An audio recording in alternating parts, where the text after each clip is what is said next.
नमस्ते, मैं रवीश कुमार। आज हम बात करेंगे एक ऐसी कहानी की जो मिडिल ईस्ट के रेगिस्तान में नहीं बल्कि दुनिया की सियासत के गलियारों में गूंज रही है। ये कहानी है ईरान की, एक मुल्क जिसने 12 दिनों की जंग में मिसाइलों की बारिश और धुंधले आसमानों के बीच मिडिल ईस्ट में अपनी ताकत का डंका बजा दिया। सवाल ये है, क्या ईरान सचमुच मिडिल ईस्ट का नया बाहुबली बन गया है या ये सिर्फ एक सियासी तमाशा है जिसमें हथियारों की चमक और धुएं के बादल हमें कुछ और ही दिखा रहे हैं। आइए इस कहानी को टटोलते हैं तथ्यों के साथ, थोड़ा सा तंज और ढेर सारी सच्चाई के साथ। लेकिन इससे पहले हमें कमेंट करके जरूर बताएं कि आप इस खबर को किस राज्य या देश से देख रहे हैं। 13 जून 2025 जब इजरायल ने ऑपरेशन राइजिंग लाइन के तहत ईरान के न्यूक्लियर और मिलिट्री साइट्स पर हमले किए, तब दुनिया ने सोचा शायद ये ईरान का अंत है। नथांज, फोर्डो, खोजिर, तबरिज इजरायली F-35 जेट्स ने बमों की बारिश की। ईरान के टॉप कमांडर्स जैसे मोहम्मद काजेमी और हसन मोहाकिक मारे गए, लेकिन ईरान ने हार नहीं मानी। 23 जून को जब अमेरिका ने ऑपरेशन मिडनाइट हैमर के तहत फोर्डो, नथांज और इस्फहान पर बम गिराए तो दुनिया ने फिर सोचा ईरान अब झुकेगा।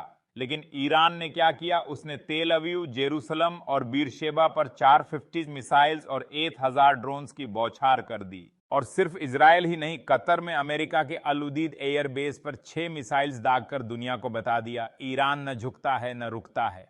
फतह 1 और फतह 2 ये वो हाइपरसोनिक मिसाइलें हैं जिन्होंने मिडिल ईस्ट के आसमान को धुंधला कर दिया। माख 13-15 की स्पीड, एस 400 किलोमीटर की रेंज और वो चपलता जो आयरन डोम को चकमा दे दे। तेल अवीव की मार्गनिट टावर, बीरशेबा का सोरोका हॉस्पिटल और बट यम की रिहायशी इमारतें, ईरान ने दिखाया कि उसकी मिसाइलें न सिर्फ उड़ती हैं बल्कि सटीक निशाना भी लगाती हैं।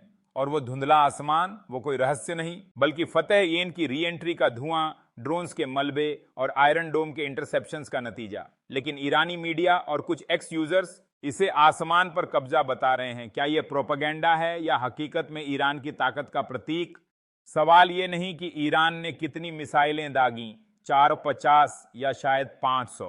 सवाल यह है कि जब इजरायल और अमेरिका ने मिलकर उसके न्यूक्लियर सपनों पर बम गिराए तो ईरान ने क्यों नहीं घुटने टेके? अयातुल्ला खामेनेई 46 साल की उम्र में चुपके से अपनी रणनीति बुन रहे थे। 24 जून को जब ट्रंप ने 12 घंटे के सीज फायर का दावा किया, खामेनेई ने कहा हमने अमेरिका के चेहरे पर तमाचा जड़ा।